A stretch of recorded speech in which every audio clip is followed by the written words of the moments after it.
A hot take that I have about the Nana fandom is that the Nana K apologist behavior tend to cause a lot of drama, just like how Nana K's did in the manga. Now, I know a lot of y'all got a selective hearing. I did not say Nana K fans. I say Nana K apologists. If you get triggered by this video, it might be you. And of course, Nana K isn't the root of all the drama in the manga. Same thing for the apologists. But they are very similar in the way they move. It kind of reminds me of the conversation that Nana K had with Takumi. I think it's important to note that Nana K did not want to have that conversation with Takumi in the first place. She really just wanted Takumi maybe just to ghost her so that she could look like the dumb girl who got dumped and ditched by a player, right? And then she could go ahead and fall in love with somebody else and blame it all on Takumi. Again, so she can maintain that facade of being the girl next door, the innocent, ditzy, girl that keeps on getting played. This is very important because I feel like a lot of Nana K apologists, they go into conversations and discourse about her already knowing that they don't want to hear anything negative about her. And so no matter what that's being said, no matter if it's factual, it's in the manga, whatever the case is, they're going to defend her no matter what. She's going to be innocent no matter what. So now when we get to that actual conversation, right, we have, him saying, oh, don't scare me like that. I thought you were pregnant. Like, I can't deal with inconveniences like that. And of course, on the outside, it's like, that was kind of harsh to say, right? But he's being very logical and factual. It would be very inconvenient for her, his girl on the side, one of his girls on the side, right, to get pregnant by him. But of course, Nana K, as well as Nana K apologists, are very emotional and they make a lot of decisions off of emotion. On top of the layer that they didn't want to hear nothing negative about her in the first place. Just like how Nana K didn't really want to have to end things herself in the first place. So then that's when you get like Nana K being like, oh, what? Like, okay, I'm gonna just use that and run with it. And be like, oh, goodbye, I don't want you ever talking to me again, this, that, and third. Never ending the arrangement, the sexual arrangement that they had. Never ending things with him. So avoiding the actual objective of the conversation. Nana K apologists do the same thing. They find one thing that you say. They do selective hearing as well. So they'll take what you said and they'll hear what they want and then they'll make it go to what they want to say anyway and avoid the entire objective of the conversation in the first place. And that's where I say that self-insertion comes in, bringing in their own life. And now at this point, they feel like they're defending themselves by defending this character. When we were never talking about them, you're talking about the character and all the layers of this character that we see. Because at that point, you're talking about yourself. Nobody knows all the layers to you. We know everything about this character. We see all the layers, right? So it makes sense for us to be able to objectively analyze this character. But that's what I see with a lot of Nana K apologists. And so they start to lose the plot of the conversation in the first place. But after defending themselves in lieu of defending Nana K, they feel very accomplished because at this point, again, they think they did something, but it's just like, really, you just defended yourself. And maybe it serves as a form of therapy as well. I mean, hey, and it is what it is. But just like how Nana K in this moment thought she really did something, thought she accomplished anything, she didn't. And in that moment, again, you avoided the objective of the conversation. You just avoided it by just throwing your emotions in there, throwing a fit, and calling it a day. When the issue is still on the table and it's gonna come back around because nothing actually got done. But now, just like in this moment, she's like, okay, well, I did it. That was easy. So now I can just move on. Cool. Right? And then they also get mad, like she said, well, that was easy. He's not even calling me back. Like, did he even care about me? And going down this whole rabbit hole. And it's just like, well, you're the one who missed the point of the conversation. But I do want to know, it is very important to have a yin and yang. You have to have duality. Because this reminds me of Takumi and Nana K's relationship, where you have Takumi who, can be cold and distant, but he works off of logic and facts. So he keeps Nana K grounded in that sense because, again, she goes off of emotion and she keeps her head in the clouds. And she wavers far too easily compared to Takumi, who doesn't really waver. Now, mind you, this is not me glorifying their relationship. They are not healthy at all. Absolutely not. But again, we have to analyze them objectively. And just like how Nana K is able to be like, well, hey, sometimes him, being harsh is not necessarily a bad thing. He's just being factual. And that's why he's able to accept her as she is, right? He seems mean, more meaner than most people, but it's just because he's not trying to sugarcoat anything. So again, it's just like when, people say something about Nana K or whatever the case is, and they're like, oh, I don't like the way you said it. I don't like the words that you use. And just like, okay, I mean, that's fine, again, but we have to have a yin and yang, because it is important to, have duality in the sense of, yeah, we should, analyze stuff with some emotions and things like that, but we shouldn't have too many emotions. when you're trying to look at something objectively. This is why on my page I do, like, y'all see my subjective videos when I have my own little opinions, and then I have to be able to zoom out and look at something objectively and look at all the layers of each character. And then you got people who are like, we don't care about layers, he's a grapist. And it's just like, yeah, but he wasn't written to be a grapist, if that makes sense. If so, he would literally just be a grapist. Aizawa wrote him very complex for a reason. But this is why I love Nana, because the characters are so complex and real. We see them in real time. But again, like I said, just because I know people have selective hearing, this is not me glorifying their relationship. I understand that they're not healthy at all, right?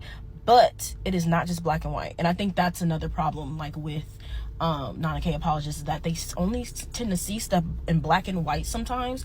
A character can do something and they'll just completely write them off, even when that is not the point of that character. And I feel like it's a disservice to the writing when you do that, because it's like, well, if that was the point of their character, then they would just do that, compared to all the layers that each character has, right? Just like how Nana K, she comes off as being ditzy, only super emotional, only an airhead, only, the girl next door, she could do no wrong, right? Like how Nobu sees her, and a lot of Nana K apologists sees her, but she is a very, very complex character, and I'm so glad we get to see her thoughts and view it through her eyes, in the sense of we get to know who she really is. And that's another reason why she gravitates toward Takumi, because he's not in her head, but he still gets to see who she really is. He was able to see that. So he goes off of facts and not off of emotion. So he knows exactly who she is. He could do terrible things, as we see. But again, seeing why they make sense, for one, but then two, seeing the parallels between Nana K and the Nana K apologists. Like I said, if you got triggered from this video, maybe talking about you, and maybe this could be a video for some different shift in perspective. But it makes sense. If they're Nana K apologists, they probably really do relate to her and resonate with her character. And so just like Nana K, on the outside they may seem like, oh, they're just sometimes ignorant to some things, or being one-track minded, simple-minded. But I really do feel like it's deeper than that, in the sense of they feel the need to aggressively defend themselves, right? Because anytime they hear anything about Nana K, even if it's true, right, we're going off of what is actually shown in the manga, they're basing it off of them, like, oh, they're disrespecting me, or they're talking about me. And it's just like, no. But I mean, if you act so much like her to where you feel like that, then I mean, maybe you got some work to do, because the main thing that I wish for Nana K is some therapy. All of them, honestly, all of them. But yes, I really wish that Nana K would just get some therapy. So if we ever finish this manga, I hope she gets a therapist. I really do. And I will always say that Takumi from Nana was not written to just be a grapist, because I've seen characters that were written to just be grapists. Because when you analyze him objectively, you're able to see all the different layers that become Takumi Ichinose. And also the redeeming qualities. And this is not erasing what he did, or not acknowledging what he did, or glorifying him as a character. It's just looking at him objectively. I feel like some people who, only see him as a grapist, of course, a lot of emotions are involved. They do a lot of self-insertion. Because this person does this terrible thing, they erase everything else that this person was written to be. But also, I feel like maybe, just maybe, they haven't read manga or watched anime where there are characters literally written to be these type of villains. Because as a reader of Berserk, where you have people written like Donovan essaying children, what? And again, not seeing any other complexity in this character, but literally this character was written to be the bad guy. Or people like the king, in love with his daughter. Again, we see complexities in the sense of how twisted he is, especially when it comes to his daughter, right? But again, not enough redeeming qualities, not enough complexity.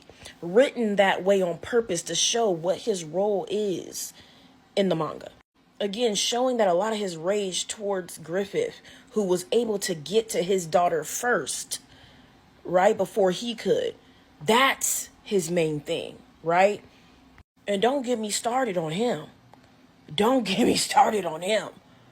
Again, characters written to be terrible. Now, mind you, some people would be like, well, of course, Berserk and Nana are completely different mangas, of course.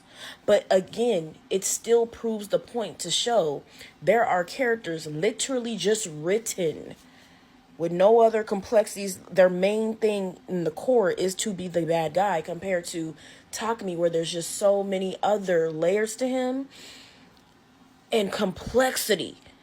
But to just be written off as a rapist, I'm like, okay, we just not analyzing deep enough. Okay, we just going off subjective. Okay. And I already understand a lot of the people calling Takumi a rapist probably didn't even read Berserk, so they probably not going to even understand the examples I'm giving. But I don't care. I could do other examples with other, shoujo mangas. I haven't read that many shoujo manga.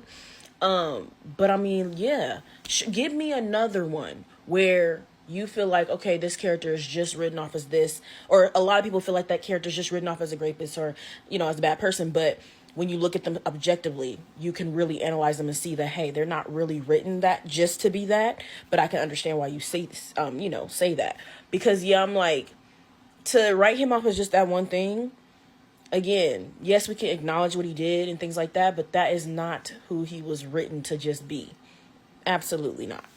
Absolutely not. It blows my mind, because I'm just like, I get it, right? But at the same time, we have to be for real. He wasn't written to just be that. Again, I like to analyze. It's not like I'm just consuming it and I'm only going to look at it subjectively. I like to look at things objectively, right? So I'm like, okay, we're looking at it objectively. We have to be real. Because it is very real for someone to be someone's savior in a certain situation, as well as their abuser. That is you get me? But we can't just be like, oh, well, just because he's an abuser, all the other things just don't matter. It's like, but it does, though. Because, again, that adds complexity to these characters and to their relationships. So, yeah. I just remembered the director of Trap Nest was giving Rin drugs, and then got the nerve to talk about, how did your addiction get so bad? Maybe because his payment was just writing good songs.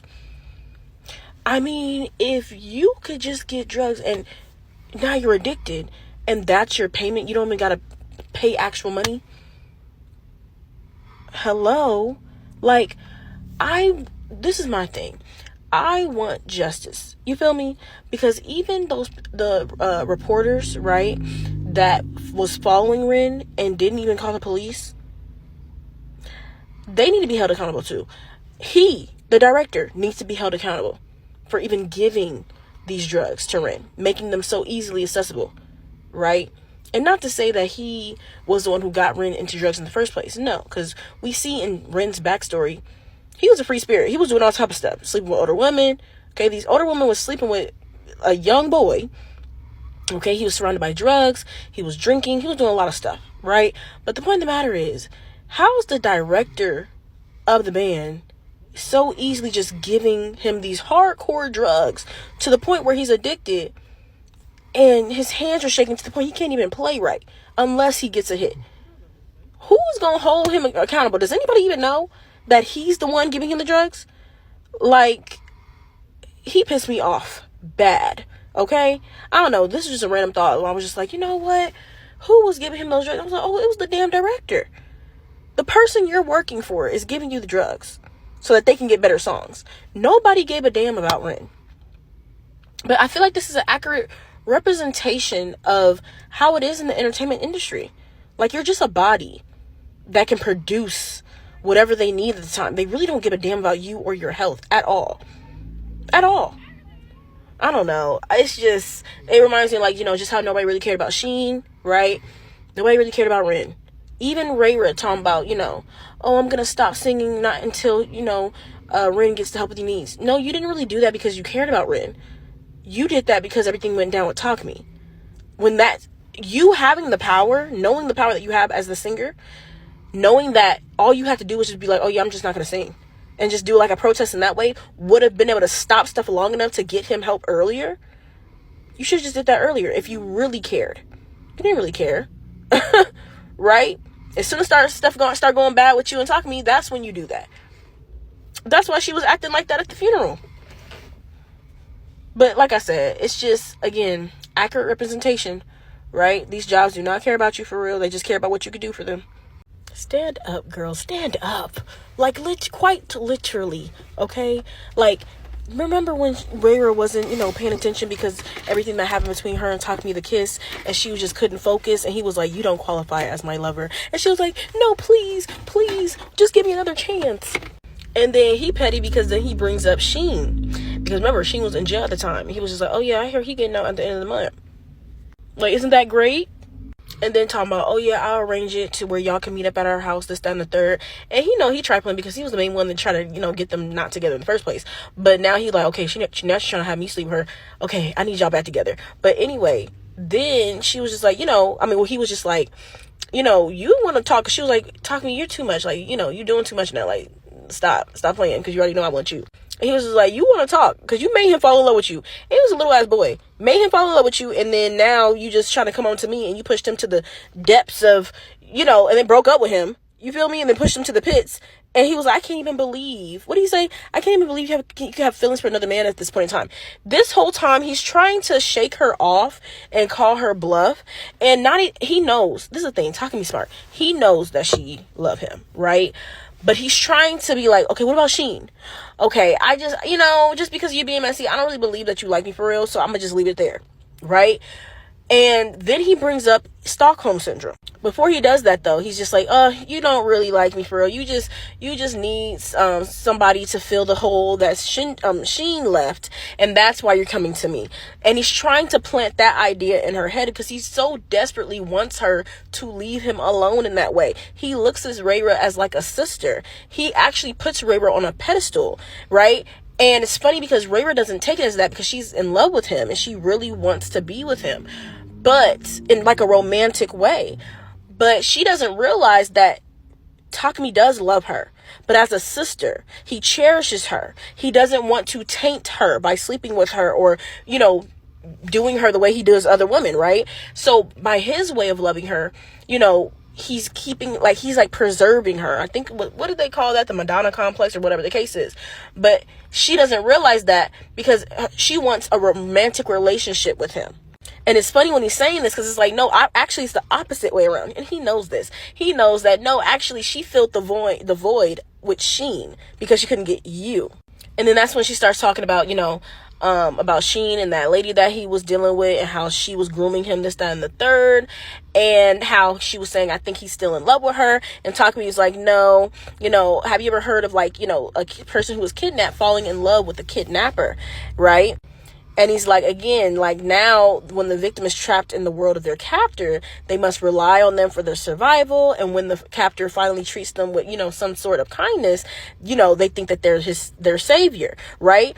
And he was like, all I have to do is stretch my hand out gently and you will fall in love with me. Again, letting her know that what you feel for me isn't love, right?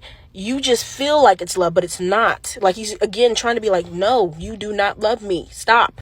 Just like how he's trying to let her know, he don't love that girl. He might really actually love you instead. He don't love that girl for real because he was, groomed by this girl.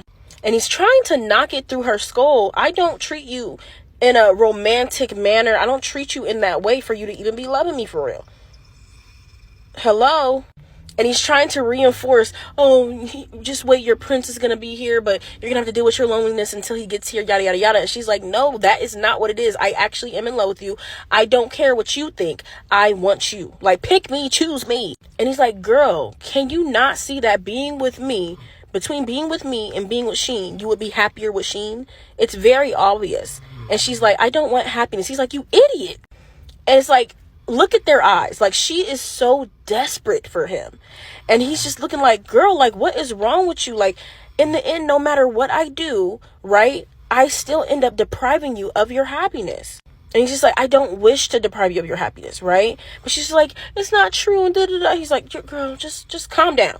I don't want to do that with you. Like, I just don't want that.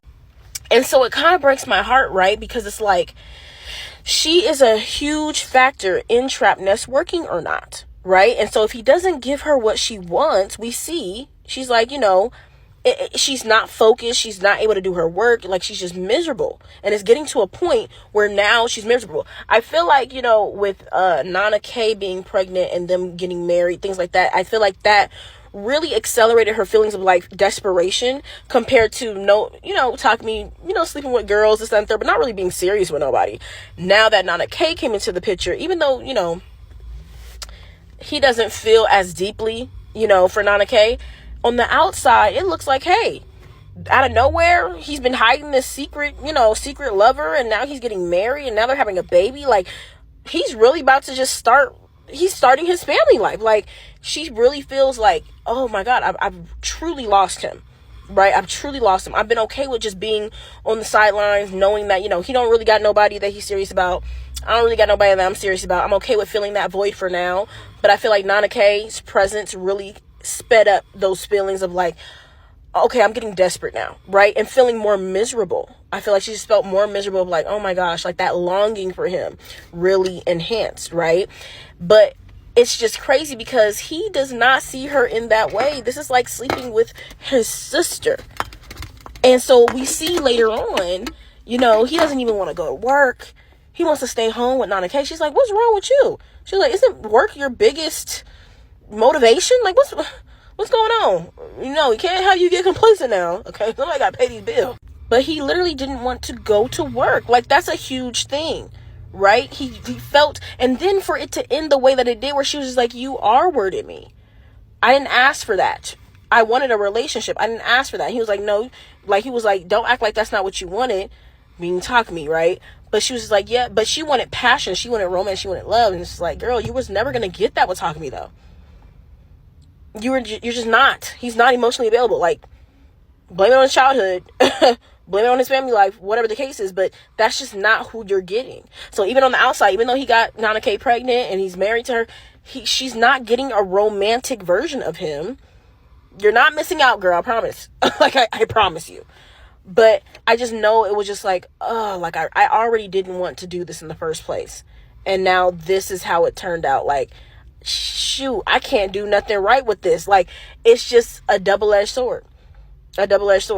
So, yeah. But it's interesting to me to where it's just like with Takumi, he doesn't just always, people make him out to this person where it's just like, oh, he just wants to manipulate women into, to where he can control them and do this, do that. It's like, he's letting her know, like, it is not smart to pursue me if you want happiness. I don't want to deprive your happiness. We never see Takumi force anybody into being involved with him, right? Anytime we see him acting, a certain way with a woman, they were already involved with him by their own will, right? And we have circumstances like this where they're literally throwing themselves at him, right?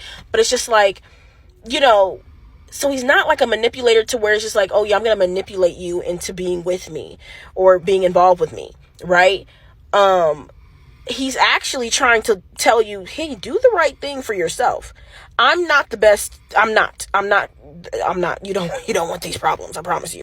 Compared to like being like, okay, I know what she wants, so I'm just going to go ahead and give that to her and act like that's okay. If just so she can shut up and make her music. No, like, he doesn't want that. He actually does care about her, just not in the way that she cares about him. So I just thought that was funny. He's just like, girl, why are you being dumb right now? Like, it's easy. I'm not the right choice. As requested, here are my 5 Nana hot takes. 1, Nana K was lucky to get pregnant by Takumi. When I was young, I hated it. As a grown woman rewatching and rereading, she was lucky as hell. Because by the way she was moving, honey, it was going to be either him or somebody else. At least he got money. And not only does he have money, he's willing and wanting to provide and to house her. Okay, mind you, she asked, she was like, you know what, this is what I want, right? He gave her an ultimatum, like, let me know what you want to do. This is what she want. Not only that, but he was then like, okay, cool, we gonna get married then. Look at how big her eyes got.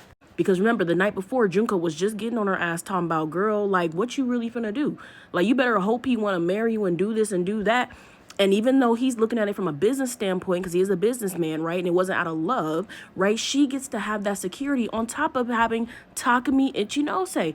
This was her favorite man, okay, on her favorite band other than Blast, but that was her favorite band before she even knew who Blast was. He is a celebrity. He is an artist. This is a huge band, right? So, like, you have to understand, like, while they was doing stuff, his poster was on her wall. Like, she's lucky. Because at the end of the day, right, she gets to have the guy that she was fawning over and idolizing and putting on a pedestal, right? And she gets to get married. So now, again, her huge fear about being alone, right, not having that security. Now she gets that. She gets to father to her child, to be with him as a unit, right? And to be in the mix. Let's be real. Like, she loved to be in the mix with blasting them. Like, it's cool, it's edgy, it's cool, it's fun, it's different, because Nana K was a bag blowing in the wind. She didn't really have any like core, you know, ambitions and goals for her life. So now she gets to have everything that she really wanted. Yes, it came with the collateral damage of other people's feelings, right? Because she was being messy. But at the end of the day, she lucked up. I don't care what nobody say. 2, Shoji and Sachiko had a better love story than Nana K and Shoji ever had. Y'all gonna be mad when I say this, but I'm not saying that they were not messy, okay? They were messy. He should have never cheated on Nana K. Let's be real. But let's be real. Nana K and Shoji did not fall in love. That scene where she's like, just, you're not gonna butter me up or anything. You're just gonna ask to have sex with me. And then he's just like, she's like, okay, well, at least tell me you love me. He was like, now why would I say that? He like, I don't love you, so why would I do that? And then she's like, oh, it's okay. Your heart told me. Don't piss me off. Like, for real, don't piss me off right now. That was not cute. That was not cute at all. And then, mind you, okay, we gonna be real. Everybody that she knew, her whole friend group was going to Tokyo. So that was also a way for her to cling to somebody else, right? To go ahead and get her way up into Tokyo, okay? At least with Shoji and Sachiko, even though it wasn't cute because he did not tell her that he had a girlfriend at first, right? They had the same work schedule, the same school schedule. They had the same bus or train that they had to take home from work. They were around each other all the time, and they actually started to catch feelings for each other. It was a slower burn rather than him and Nana K, who just ended up getting together, hooking up, and then hopping in a long-distance relationship, and then everything just moving too quick. They should have never been together in the first place. He should never cheated on her, okay? But the point of the matter is that this wasn't a love story for real. This was a hookup, okay, that ended up going into whatever else so that she can get her ass up there into Tokyo, okay? And then with him and Sachiko, he actually fell for her. He was messy as hell, and Sachiko was messy as hell too, because she was way too comfortable being the side piece. Like, hello, once you found out he had a girlfriend, what are you just still doing there? 3, a lot of people hate Junko for all that tough love and always getting on Nana K. But if she was up in Blast and she was in the mix with Trapness and Blast, she would have shut all that shit down. And Sheen would have had the protection that he would have had. And Ren probably would have had the protection that he would have had.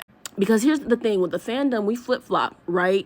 We pick and choose when we want somebody to protect people and call people out, right? Why did nobody call out what was going on with Sheen and Ray Ray? Why did nobody call out what was going on with Sheen when he was smoking and drinking and doing this and doing that? Why didn't nobody call out the fact that Ren was on drugs and da-da-da? Who would have did it? Right. But then when she is in that role of like a sister or a mother, and she's getting on Nana K and calling her out on stuff, and Nana K actually appreciates that from her. Everybody's like, nobody told her to get in that role of being a mom. Nobody told her to be in that role of being like a sister, this, that, and the third. She needs to be just a friend and tell her that everything's okay and be on Nana K's side. It's like, no. Who's going to be a real one and call a spade a spade? We can't pick and choose when we want people to protect and call a spade, and then when you got somebody doing it, get mad at them. Come on now. 4, Nana K never ended things with Takumi. Because we have to remember that she didn't want to actually end things with Takumi. She actually was betting on Takumi not talking to her no more so that she didn't have to end things and she could just blame it all on him so that she could look like the innocent girl. She could keep up that facade. Because we have to remember, Nobu told her, end stuff with Takumi, let your feelings settle. Okay, so don't come to me the next day. Let your feelings settle and then come to me, okay? What's she gonna do? She's like, she really didn't even want to call him for real. She didn't want to even end it for real, right? Then she gets on the phone. She doesn't mention anything. And even for people who are like, oh, but they were never officially together, they were just effing. Okay, if you try to get into a monogamous relationship with somebody else, you have to end and make that very clear that you're ending this sexual arrangement with the other person, because they have the arrangement where he pull up when he want. And she call him, she pull up when she want. So if you don't want this person pulling up on you when you're trying to be in this other relationship, you need to end things. If not, you're still with the other person. That door is still open. She never officially closed it, because this is not ending things, right? Because mind you, okay, Nana K is a very emotional person. She does everything off emotions and not logic, to where she called him to try to end things. She gets mad at the fact that he said her getting pregnant would be inconvenient. Okay, he's telling the truth. It would be, right? She get mad at that. If you really trying to end stuff with somebody, why you getting mad at that? And then she's talking about, you know what? Why do I even bother? You know what? I'm just done. Okay, why do I even bother? Goodbye. I never want to see you again. That's not ending things. You didn't even say anything about ending a sexual relationship with him. You didn't say anything about hopping in a monogamous relationship with somebody else. You said nothing about that, so you didn't end anything. And for people who keep making like the Nana K apologists, saying that this was ending anything, please. This is why when Takumi finally pulls up, he's like, hold on. Not only are you pregnant, you already dealing with this other dude, Nobu? Oh, because again, he's like, he getting too close to my girlfriend. Again, some people are like, oh, but that wasn't a real relationship. Whatever the hell. She was one of his girls, and she knew that. So he want to call it girlfriend, whatever the case is. Whether he said she's one of my girls that I F, or my girlfriend, whatever the case is, they had a sexual arrangement. It is what it is. And even when he was like, oh, I want you out of myself. When he was like, I want you out of myself, she did not, say that actually I'm going to be seeing other people, or actually I'm not your girl. Actually, we're not exclusive. Actually, she didn't say nothing. Okay. But this is what I'm saying. Sleeping with somebody that you have on your wall in a poster, we have to understand she was lucky to be with him. Like, this is her man's. Like, he's on a pedestal. Anyway, this is also why she could not answer Nobu. All she could say was, I'm sorry. Like, he was like, wait, hold on. You did break up with him for real, right? Because I specifically asked you to break up with him if you want to be with me and let's time settle. Did you do that? I thought you did. And all she could say was, I'm sorry. But Nobu's also at fault here too. Like, my thing is, she kept telling you to stop putting her on a pedestal, and you kept doing it, right? And even right now, even if you lie to me, I'll believe you. Just tell me. Like, no. Because again, you shouldn't be accepting the bare minimum. You shouldn't be accepting somebody to lie to you and do this and do that just because you're a lover boy. You deserve better, Nobu. Just move on. Number 5, the Nanas were in love with each other. They fell in love with each other, just is what it is. There was nothing platonic about it.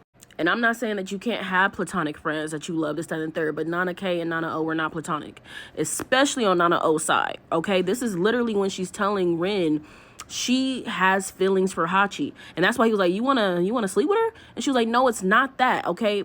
It's not sexual desire. I'm fighting it, though. I'm literally trying to fight these feelings that I have inside. And he's just like, look, Hachi loves you. She would love to know that you like her that much. Just be as affectionate as you want with her. Rin was okay with it. He was okay with his girlfriend having a girlfriend. Like, I'd rather you just get with her and I'll still have you rather than you crashing out. Like, you feel what I'm trying to say?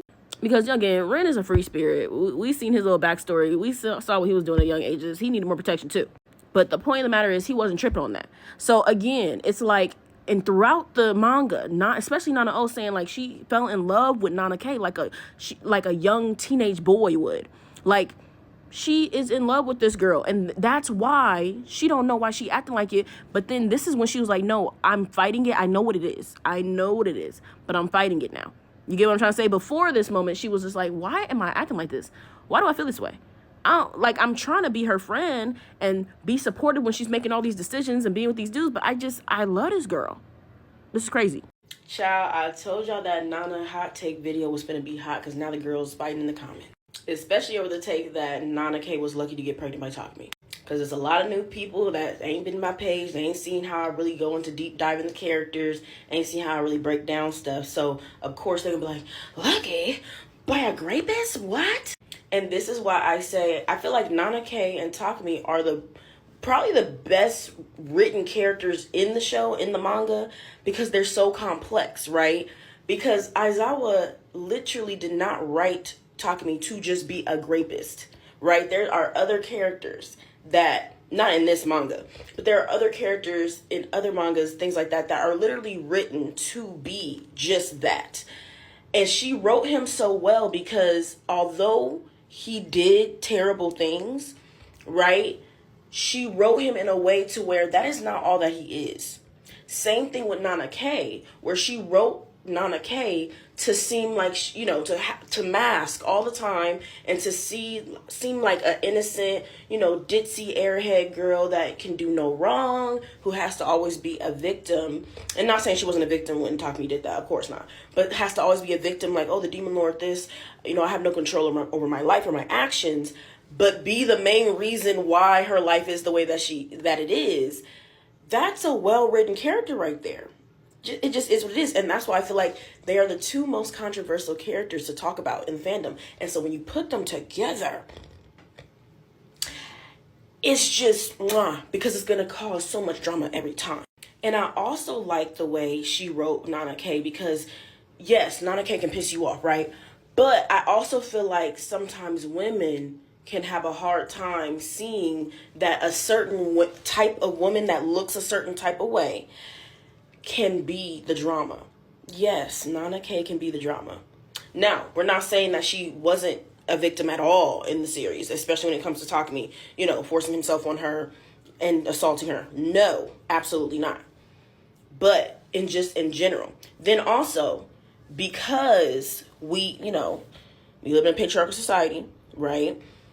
And it's sometimes hard for a lot of women to look at the different layers, especially if you're not in the predicament or situation yourself. It's the same reason why people who are not in certain situations and they see, let's say, their friend, or they see a woman getting treated wrong by this dude or whatever the case is, and the woman's trying to make all these excuses for him and be like, oh wait, but he's not always like this, or he wasn't always like this, or this just happened. There's so many layers to that. It's packed, right? It's packed when it's just like, okay, yeah, this is not a healthy relationship, or it can even be something where it's abusive or whatever the case is. But on the outside, you're able to only see the bad, compared to on the inside, right? They see everything. Not saying that it's right, not saying that it's okay. I'm saying it's loaded. It's a lot to unpack, and it's not just one thing. Because of what Takumi does, a lot of the fandom wants to just write his whole character off.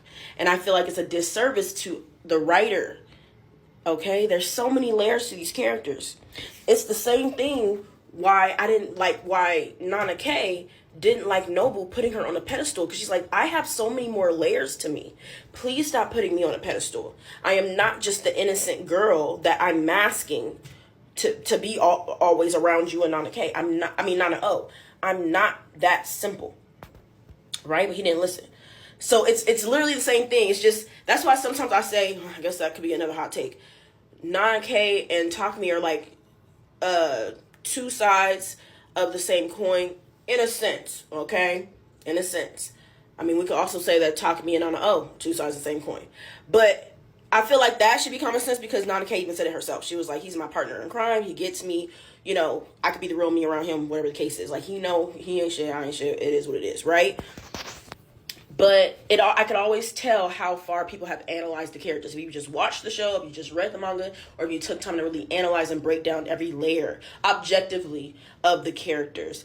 Also, somebody was in the comments talking about, but yeah, the creator's blocking people for saying that he's a rapist. I'm like, no, I'm not. I block people for being rude, disrespectful, racist, this, that, and the third, whatever, discriminatory, whatever the case is.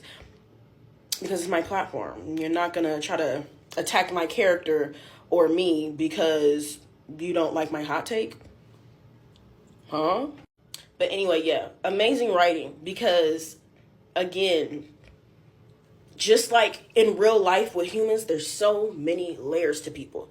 It's rare that something is, and actually I would say not in the real world, it's not rare. There are plenty of just people who are plot on women, who are rapists, who are this, who are that, not many redeeming qualities, right?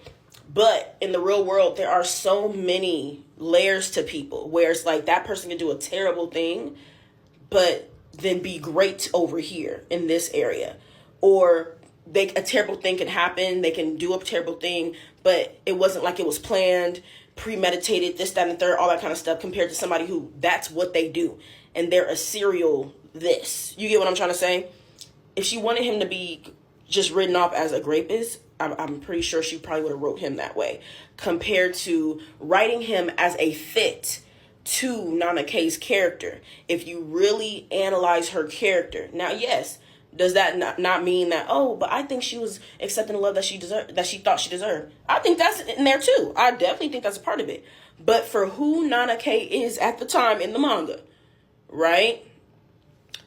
Takumi does fit. Try to take away, oh, but he did this, he did. Yes, but we're talking about the character, their personality, not just all the actions themselves. Because I feel like that's what people do with Takumi. They just place that action like, oh, everything else, I'm just going over my head, going out my face. He's just that. But it's like she wrote all this other stuff on purpose, right? And if she wanted you to only see that action, she probably would have just made him pop in the manga, do that, and call it a day. She wouldn't have wrote all the other stuff. Does I'm saying that their relationship is healthy? Am I saying what he did was right? Absolutely not. People be like, oh, don't call yourself a feminist because Whoa there, Savannah. Let's calm down, right? Because at the end of the day, even though something can make you mad, when you have media literacy, right? Reading comprehension, you're going to see that there are different layers to everything, right? Multiple layers to everything. You can call a spade and be like, absolutely not. He was wrong as hell for that. Absolutely not. This relationship is not healthy. But then analyze their characters and be like, I see why they work. And I see how Nana K did luck up on this situation, because if it wasn't him, it could have been somebody else. Got to think about it. At one point, a married man was sleeping with Nana K. And she was sleeping with this man. Of course, she don't understand how wrong that is.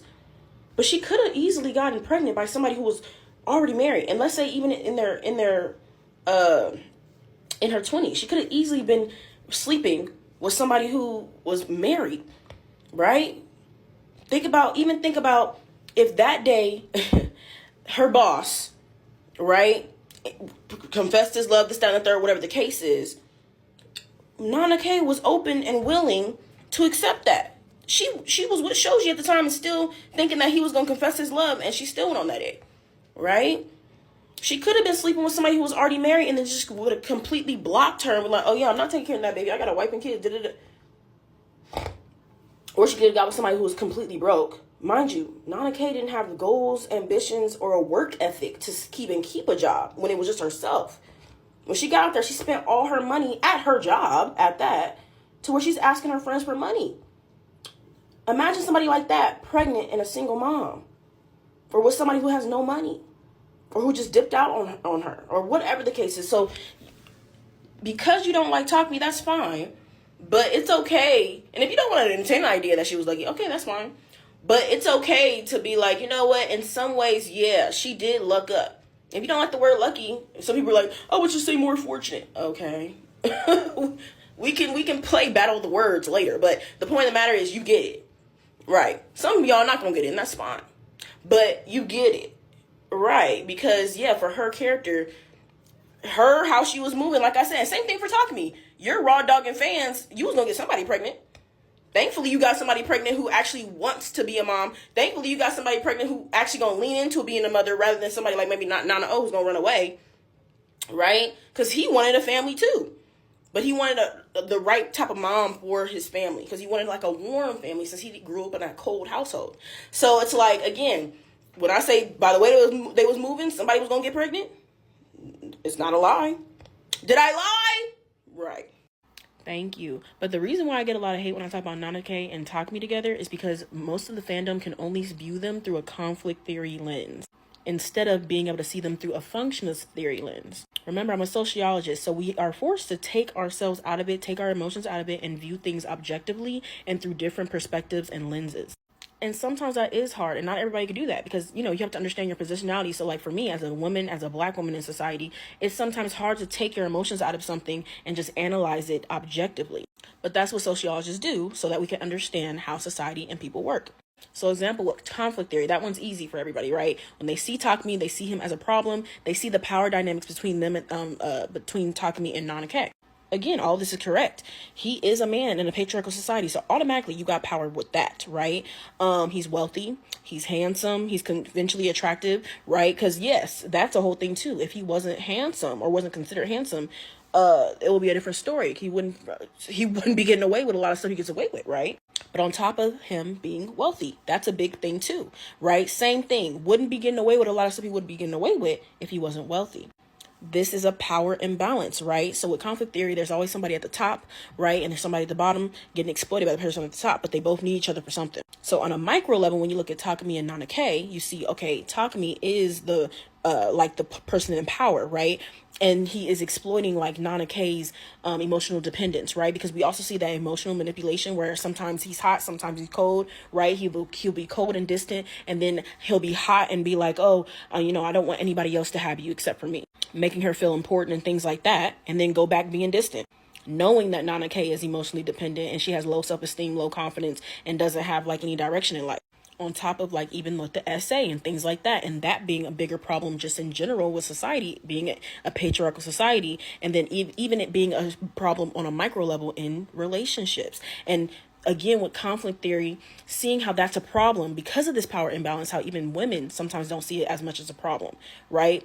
Or it's looked at as, oh, it's not that big of a deal, or whatever the case is. So that's like, people only look at them through that lens. So they're like, she gets no benefit from being with him, this, that, and the third. They're not able to see all the different layers. Because yes, when you look at things objectively, you have to see the layers of each person, each character, but also the layers of these arrangements, situationships, relationships as well.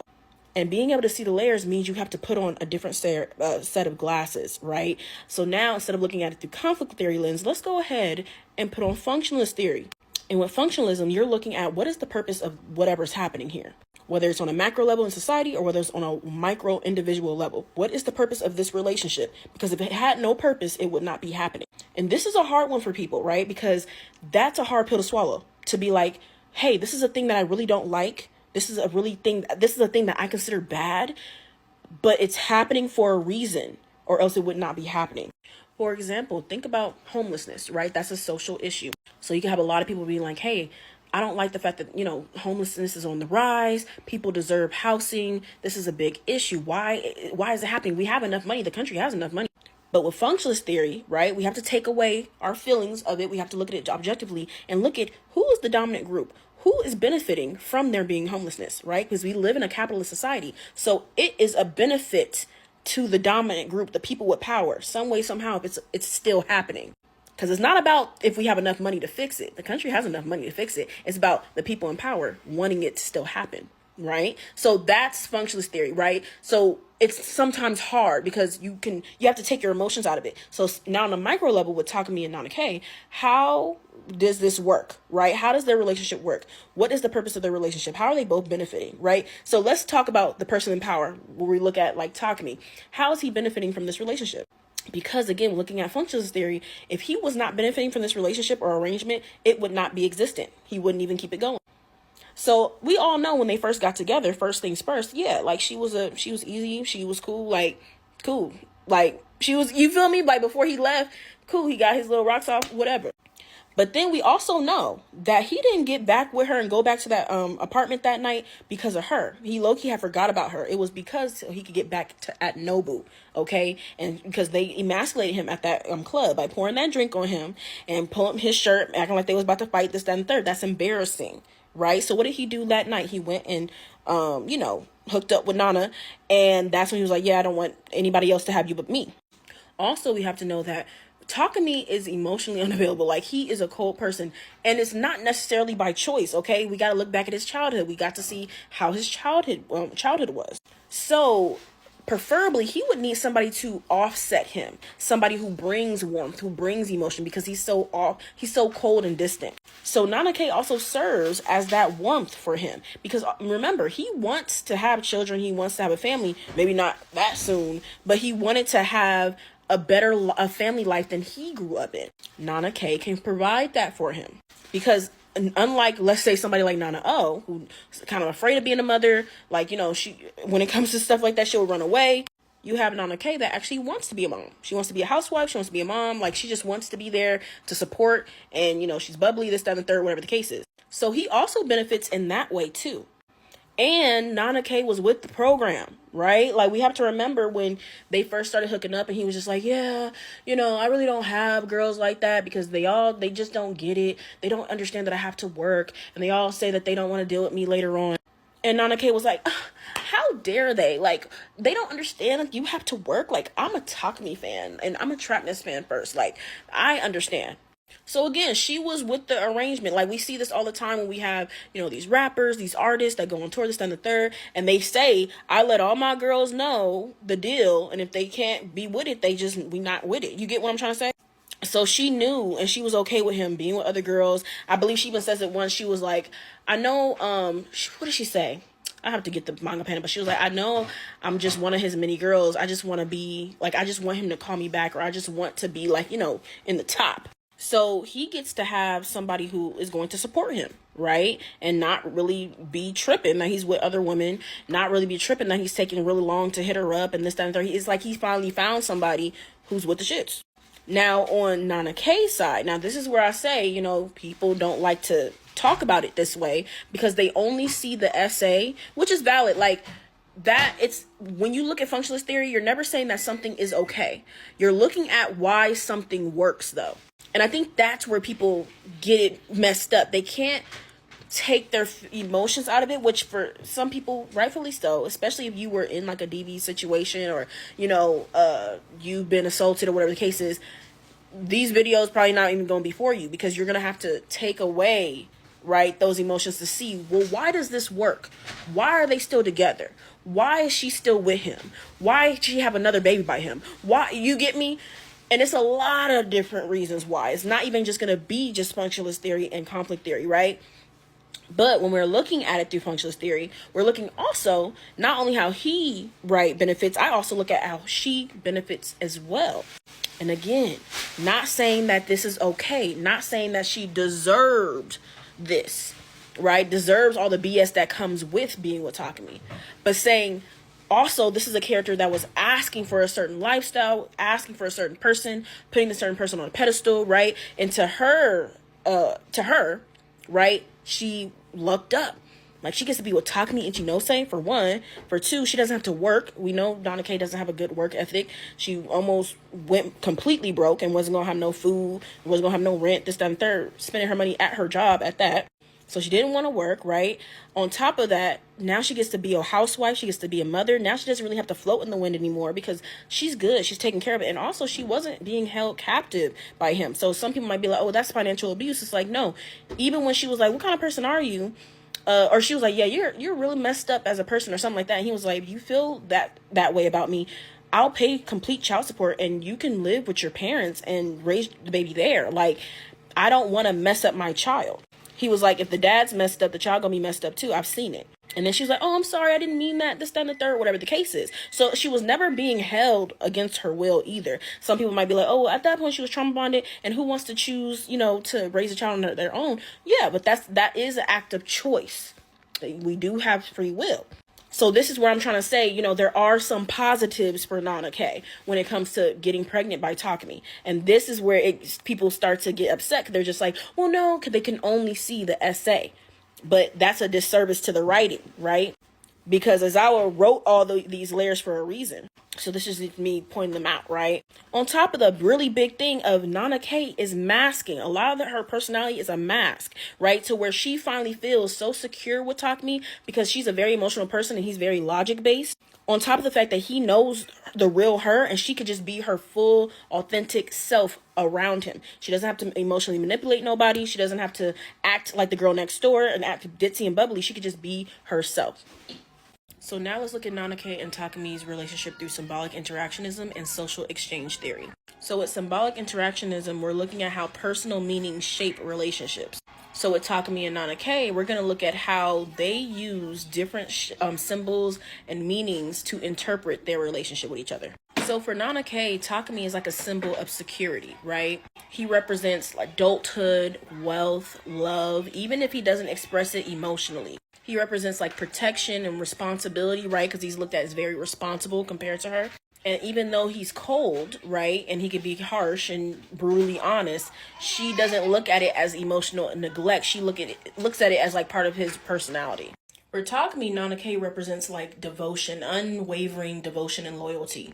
And this feeds his ego and his need for control. Remember, he wasn't gonna go back to her apartment and see her after he came back from tour or whatever until what? Until Nobu pressed the issue with him at the club and Sheen poured that drink on him and emasculated him and made him feel small and less than, right? That's when he went back to the apartment to go see Nana K. It was never off of, oh, I'm interested in this girl. No, it was off of like a need of control, and that fed his ego to be like, I got her. And then what did he say? I don't want no one else to have you. Like you kind of like belong to me type stuff. And for her to just, allow that fed his ego. When are the times that we see that he asserts his dominance and of control and SA her? When, right? When he sees that devotion and that loyalty is wavering because Nana O is in the mix, right? So she represents like a symbol of loyalty, unwavering loyalty. This is also why her nickname is Hachi, because Nana O sees the same thing, unwavering loyalty, right? Like a dog. Remember, she was like, you're like a dog, like you're obedient like a dog. So not only does Nana K or Hachi represent that unwavering loyalty to just Takumi, she also represents that to Nana O as well. She represents something else to Nana O too, but that's another video. But yeah, Takumi doesn't express his love emotionally. He feels like, money. He uses money as a way to show affection, or he thinks that's enough, right, to sustain a relationship. And then you have to look at their marriage. That's also used as like a social symbol. Because although Takumi doesn't express his love emotionally, because Nana K views marriage as like commitment and success, she views it as, okay, well, even though he's not, showing me, love and affection in the way that I would like, right? He's marrying me. So now that seems like, it gives her value and security. Meanwhile, Takumi looks at marriage as like a responsibility rather than a romantic gesture. You get me? And also a sign of legitimacy. Right? He's like, oh, well, if, you just pop up pregnant and you was just one of my side pieces, that's going to cause some drama. But if we get married and it comes out that we're married in the press, then it's okay. So although people don't like it, when you look at Nana K and Takumi's relationship through symbolic interactionism, they work because of how they both interpret this relationship. So Nana K sees, Takumi's supplying of basic needs and also money and wealth as love, while Takumi sees her devotion as loyalty. And that's why that works. So this is why I love looking at things through different lenses. And mind you, this is not, by all means, not saying that it's healthy. But this is when you have to just look at it objectively and see like, okay, why does this work? What are they getting out of it? What's going on? So now looking at them through social exchange theory, this is where we're talking about like cost, benefits, relationship maintenance. This is a theory where people view relationships as transactions and they weigh the cost and benefit. So on Nana K's side, right, she looks at the benefits of like getting that financial stability, not even stability, it's that financial security. She gets a family unit. She gets that status, that social acceptance. Because being with Takumi, she's Takumi Ichinose's wife, right? She's no longer just a bag in the wind trying to keep up with the Joneses, trying to keep up with everybody. Now it's like she has that purpose. Like, yes, I'm his wife. Do you guys remember when she was in the, she ran into Shoji and she was like, yeah, I'm with Takumi. Like, yeah, you get what I'm trying to say? He's just like, wow, like you just got it all. Because on the outside, it looks like everything's just all good. But that's like a thing that she weighs like, okay, this is a game. As well as she doesn't get to be alone anymore. Like she knows for sure, even though she doesn't get that warmth from Takumi, she doesn't have to worry about her biggest fear, which is being alone. She gets, to, again, that family unit. She doesn't have to be a single mom. She doesn't have to struggle. She gets the luxurious life. She doesn't have to work anymore. Like she gets a lot of benefits, right? But then we look at the costs, right? The losses, right? You don't get that warmth, that romantic love, because you're not dealing with somebody who loves romantically, right? They provide things like money, a place to stay, clothes, jewelry, this, that, and third, whatever the case is.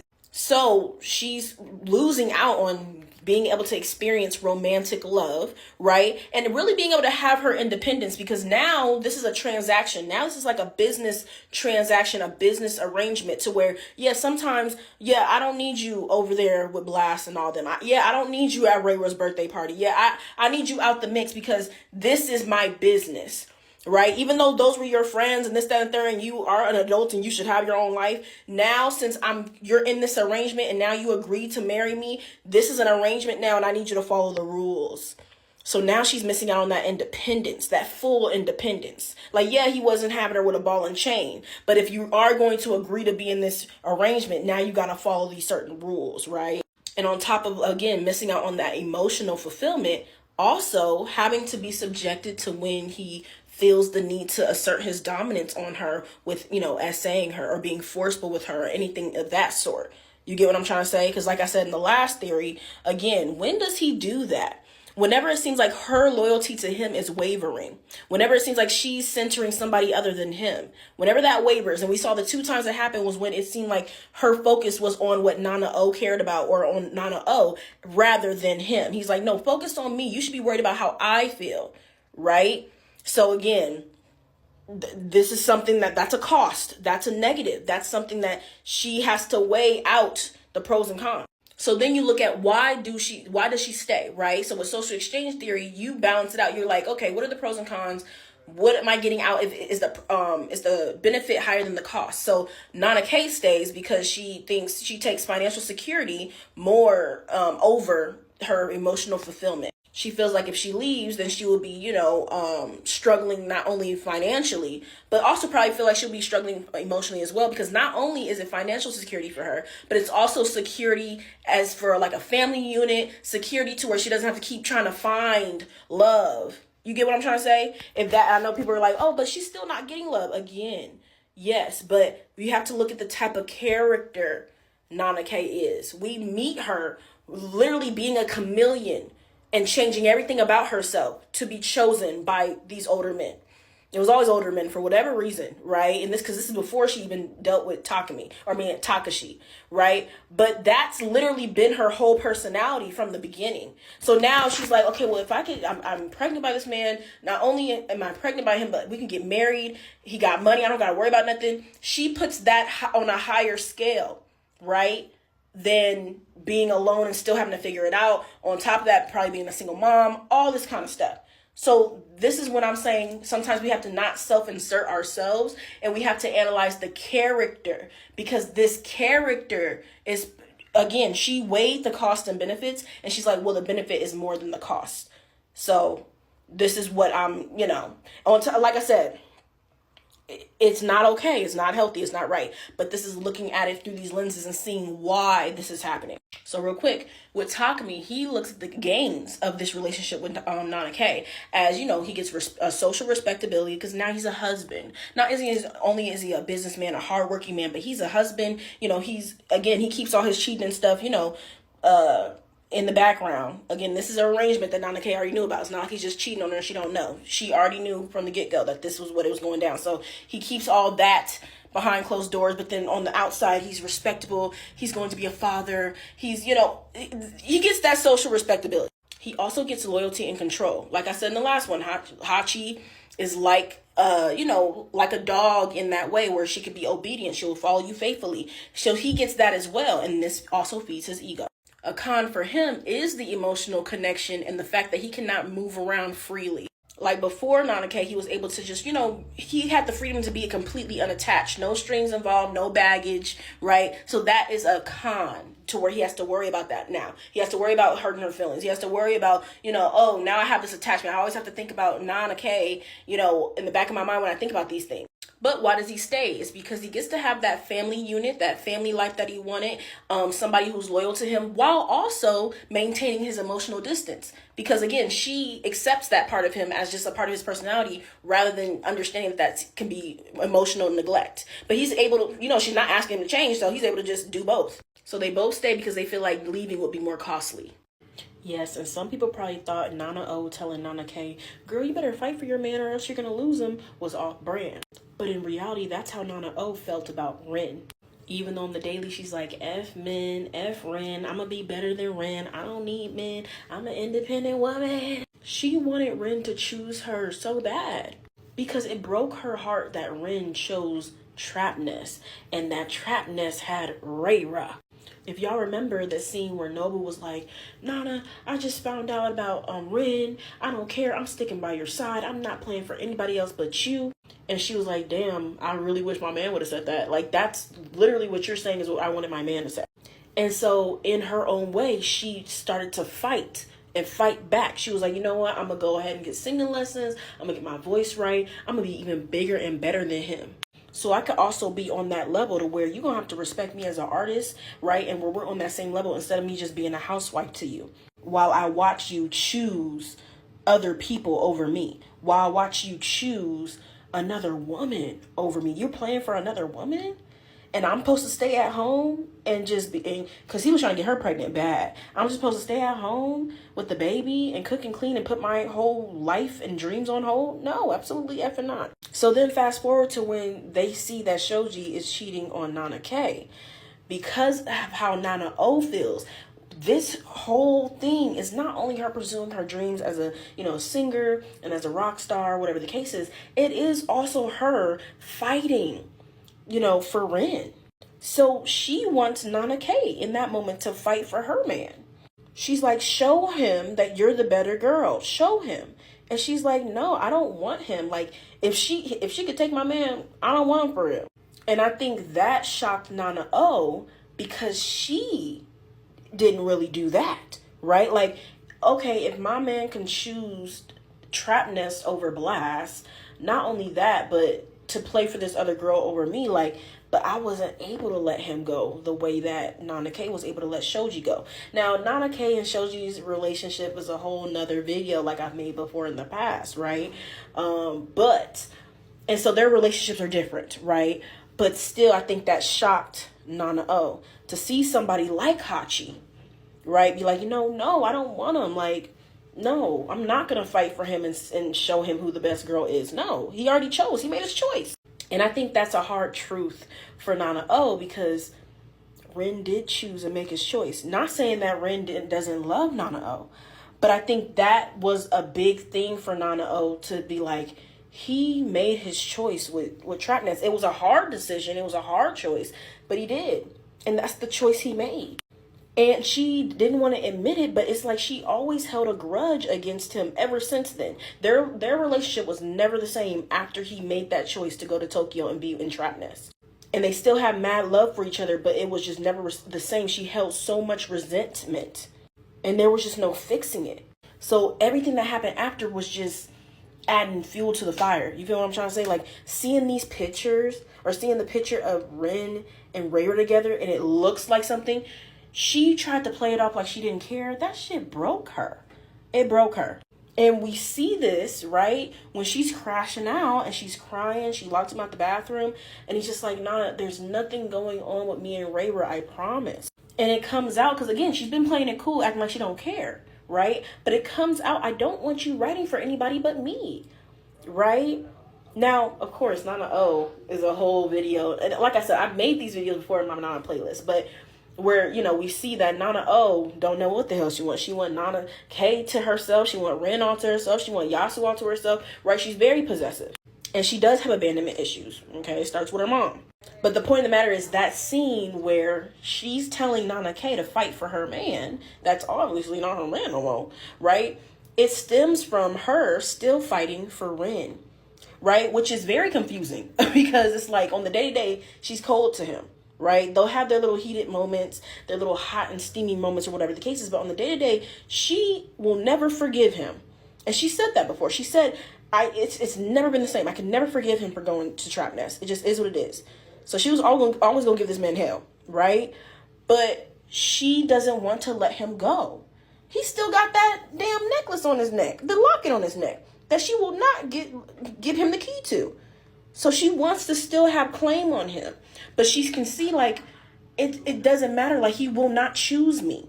Even though he's saying that he wants me, he's saying that he chooses me, your actions are proving different. Because why are you over there? Right? So really, it was very on brand for Nana O to tell Nana K, fight for your man, girl. Like, you better show him that who the best B is. Like, that was very on brand for her. I mean, you're not completely wrong. Nana O and Akito from Fruits Basket do share some similarities. For example, they both have this deep emotional wounds and trauma. Like Nana O was abandoned by her mom, so she has these abandonment issues and she grew up feeling unwanted. And then this also affects the relationship with people that she loves and her fear of like losing them. Meanwhile, Akito's mom psychologically and emotionally abused her, and she was taught and raised that she was a god. So not only did that make her feel superior, but that also made her feel extremely trapped and isolated. And they're both extremely controlling and possessive. So because of these abandonment issues and their trauma, they tend to be very controlling over the people that they care about and love. And possessive, like, again, feeling as if they own them. So we see with Nana O being extremely possessive over, we see with Nana K and with Rin, right, a lot. And we see it with Yasu as well, where her fear of losing them and, that those abandonment issues brings out that manipulation in her, whether she knows it or not. She is manipulating, right, and possessive and controlling. And then you have Akito that takes it all the way to the extreme, okay, where of course she not only manipulates people, but again she gets physical, like physically abusive, emotionally abusive, verbally, like, to ensure that those Zodiac members do not leave her side. Because again, she's so afraid of like abandonment. She's so afraid of being left alone. She's so afraid of not being loved, not being important, not being special. And we could say the same thing even with Nana O of like, especially when Rin left when Rin left Blast, not only was that Rin, the person playing the guitar, but that's also her man. You feel me? And not only is it Trap Nest, but they have a female lead singer. So if kind of like, again, she didn't only take that as like, not only did you just leave out on us as a band, you left out on me as your girl. Right? And so she took that as like, really? So am I not special? Like how deep is your love for me for real? You feel me? And we also see with these two characters that they have deep-rooted bonds with certain people in the shows, right? So like with Akito, it was like Shigure. And yes, she had deep bonds technically with every Zodiac member, but it was really specifically with Shigure, and this relationship, again, is toxic and unhealthy. And problematic. If we talk about ages and this, that, and the third, grooming, whatever the case is. But then we see same thing with Nana O, where she has this deep-rooted relationship with Rin and also with Nana K, right? But again, something very unhealthy with this relationship, like especially when we look at her and Rin. And it's like an intense, obsessive type of a connection, right? Especially when we look at Nana O and Rin, where they saw each other as soulmates, but it was very unhealthy. Both of their like mental health and emotional stability was based off of like how well their relationship was going at the time, or how well they were in communication with each other. Like Rin was not doing well at all. He started taking up that stuff, right? Because he wasn't able to handle being away from her. That may sound romantic, but it's unhealthy. Same thing with Nana O. Not only with Rin, right, that she started to crash out and not be, like, she just wasn't good, but also with Nana K. And when everything was going on with her and with Nana K and Takumi, she was crashing all the way out, blacking out, hyperventilating. Like, she just was not herself at all. She was not good. And they both emotionally isolate themselves, even though they're surrounded by people. Nana O builds these walls around herself, acting tough and independent, when in reality, she longs for those deep connections. We see this all the time with her and Rin, how she acts really cold and icy toward him most of the time, right? But deep down, she longs for his, affection, and she longs for him choosing her over Trap Nest, him choosing her over Reira, right? Him choosing her above anything else. And this is the same thing with Nana K and the same thing with her relationship with Yasu. She wants them all to choose her, put her before anything else. And Akito isolates herself through her own power and fear, because she'll abuse, all the Zodiac members and push them away, just be mean, verbally abusive as well, even to Shigure. Like, not understanding that that's pushing them away, right? Because she's, inflicting her power, trying to remain superior, right? And trying to keep them near by, inflicting trauma on them, right? But not understanding that, you're pushing them away, for one, but then for two, she desperately wants them around. Like, she doesn't want to be alone. That's a huge fear of hers. But in doing what she does, she is kind of ensuring that you are going to be alone. And the first chance they get to run away from your ass, they will. So yeah, they have a lot of similarities. They have a lot of differences as well. But they do have a lot of similarities to where I can see how you can think of Nana O when you see Akito, or vice versa. Well, Nana K is okay with Takumi cheating because that was their arrangement. She was never the only woman to begin with. She just wanted to be one of them, and that's what she got. So it's completely different from when Shoji cheated on her, because they were in a monogamous relationship. It was just him and her. They were exclusive. And then they actually both started to center other people. Nana K centered Nana O first. She started spending all her time with her and just canceling on dates, cutting dates short with Shoji to go be with Nana O. And she started to make that a big part of her personality, like being like the band's mascot and doing this, doing that, whatever the case is, right? And then Shoji started to center Sachiko. Mind you, they should have broke up. Especially Shoji. Should have broke up. It just is what it is. He shouldn't have cheated. But yeah, they started to both center other people. And then that's where that cheating happened. And he just kept it going. And Sachiko was okay letting it still go on for so long. But anyway, imagine that, like how she was broken when she found that out. Because they were in a monogamous relationship. And also, Nana K didn't realize, it's like she doesn't realize she was emotionally, doing that like emotional infidelity as well with Nana O.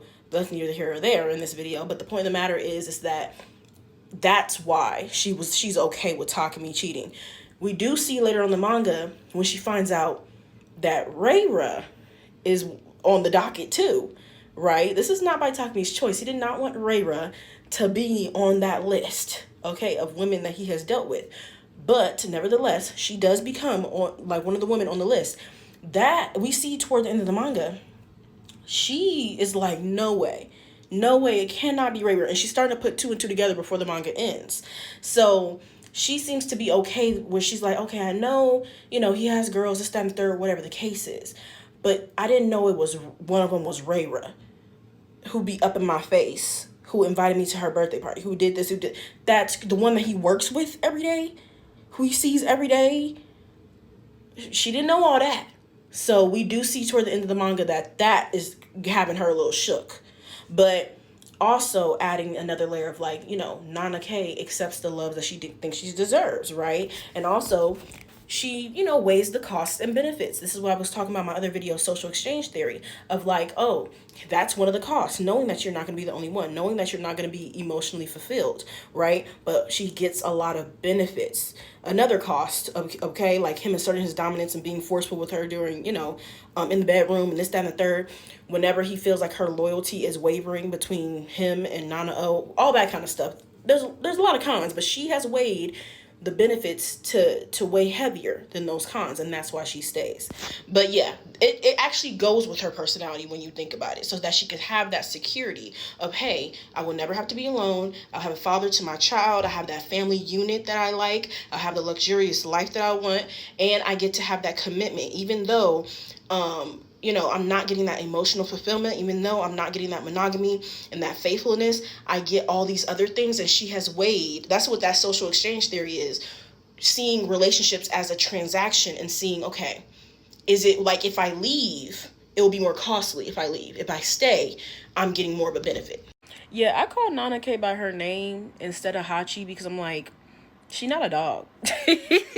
Yes, she was given that nickname by Nana O because, again, that's how she was acting, right? Obedient, extremely loyal. That's also a symbol of her character as well. So, yes, she symbolizes someone who's loyal like a little dog, like a puppy, right? Even when Nana O later on in the manga was getting mad at Nobu because the whole Takumi situation, because he wore condoms, whatever, she was like, I want to have everybody in my backyard. I want to have my people in my backyard, like how you would have a dog in your backyard. And so she was mad because, again, Hachi has now went with somebody else. Again, when you think about what dogs are looked at, like, oh, man's best friend, this, that, and third, no other animal's more loyal than a dog, right? And when we look at how Nana O and Takumi parallel each other in the sense that they're very egotistical, right, and can be possessive and controlling, and Nana K Hachi serves as, she is like symbolizes somebody who's extremely loyal, has like unwavering loyalty. So when she's going between the two, they be crashing out. They really be crashing out. But I like to just call Nana K because, again, we were introduced to her as Nana K. That's her name. It'll be completely different if we were introduced to her as Hachi. And I'm like, just say Nana K or Nana O. I know people were like, oh, well, there's two Nanas, so I'm just going to call this one Hachi. I'm like, y'all perpetuating it, though. Which is fine. You get me? It's fine. But I'm saying, just for me, I'm like, I don't call her Hachi because I never looked at her as a puppy, as a dog. Even though, yes, she does act like that in the manga and in the show. But I'm like, no, I'm going to hold you as a person accountable, Nana K. You are not Hachi.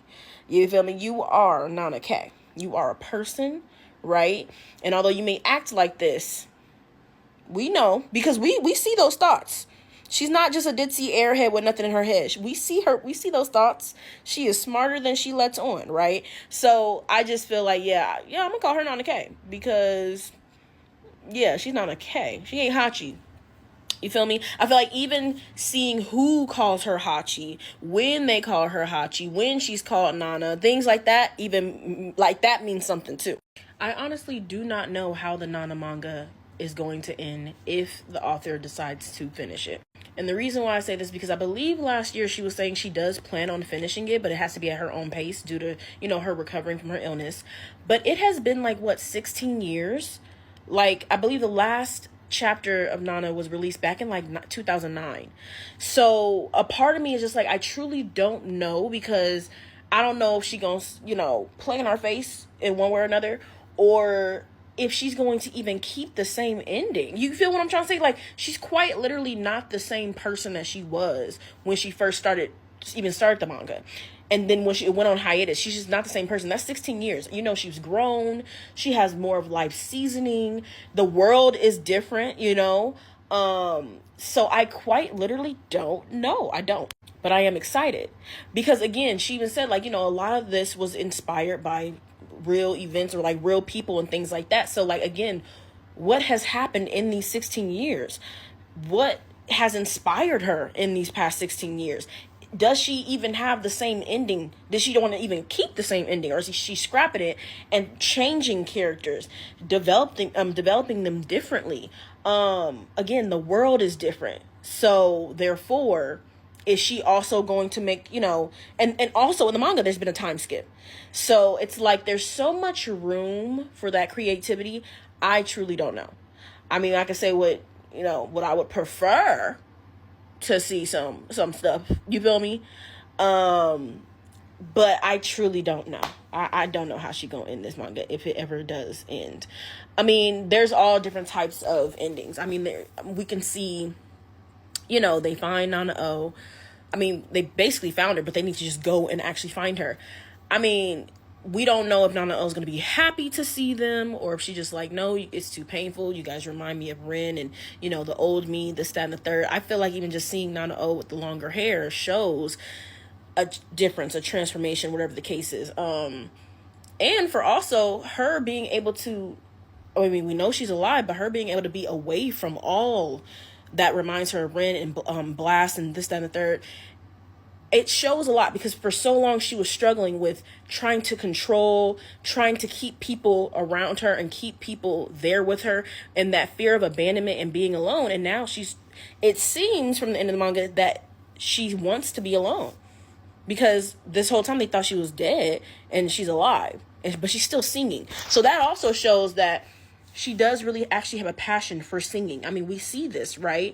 But it was also mixed in with some revenge and wanting to be better and kind of stick it to Rin and be better than Reira, be better than Trapnest. But now we're seeing without all of that, she is completely content. Well, what it seems like, she's completely content with singing. Even if it's not, grand, even if she's not a star, but she's still singing, right? And that may be all that she got left, right? So I would like to see how she's going to react if they do find her, which I'm pretty sure they will. I mean, that was the whole point of showing that she was still alive. It still seemed like Nobu and Nana got feelings for each other. I mean, I don't blame Nobu, because what happened is kind of you didn't really get to let your feelings really settle, how everything happened so abruptly. And because they were always in the same social circle, it was kind of hard. And then with everything that happened to Ren, and then obviously we see now that Nana O was gone, it's kind of like, okay, they had to band it together. So, you know, you got your ex right there who did you dirty, and it's hard to get over those feelings. So I don't know. It's seeming like it might still look like I would say a love triangle between like you, and not necessarily love when it comes to Takumi, but that is her husband. So it's just like, okay, you have the husband, and then you have Nobu, and then you still have this longing for Nana O that Nana K has, right? So it seems like it was still, I mean, Takumi, I feel like now they have made it clear that, you know, divorce is on the mind, whatever the case is. They have always had an arrangement. But it seemed like it will still be like, okay, Nobu or Nana O. Like I said, it will be interesting to see. Now we live in a different world. How we gonna do things? Are we gonna kind of play in people's face and keep it like, oh, they love each other so much, but they just gonna have comfort, and they just gonna be like, but we live in a heteronormative society, so we're just not gonna, but we are, but we're not gonna. You feel me? Or is she gonna be bold? You gonna be bold? You gonna let the true love show? I don't know. So, because I feel like even if she were to get with Nobu, are the Nana's feelings for each other gonna change, or are they still the same? I want to know. But I'm like, for them to be away from each other for so long, it seems like it's been years. Maybe that has changed the relationship too. Maybe, you know, for so long being away from somebody, you didn't need them to stay alive. You get me? And for a while, Nana O was hyperventilating and this, that, and the third, to where it was as if she needed certain people to be there. To where now we see that she's been on her own, right? Or what it seems like on her own. We don't know if she's in a relationship, this, that, and the third. I don't know. But it seems like she's been surviving on her own without blast, without all the trap nest drama for years now. So who knows? Once you get in contact with these people again, it might be different. I do want to see that. I do want to see that. So I quite don't know, y'all. I quite frankly don't know how she would end it. I think there's just so many factors involved. So much time has passed. But I am excited. And hey, I will be here. If she does decide to end it, I will be here, and we will analyze it together, and we will go through it together. I feel like it will still be an emotional roller coaster.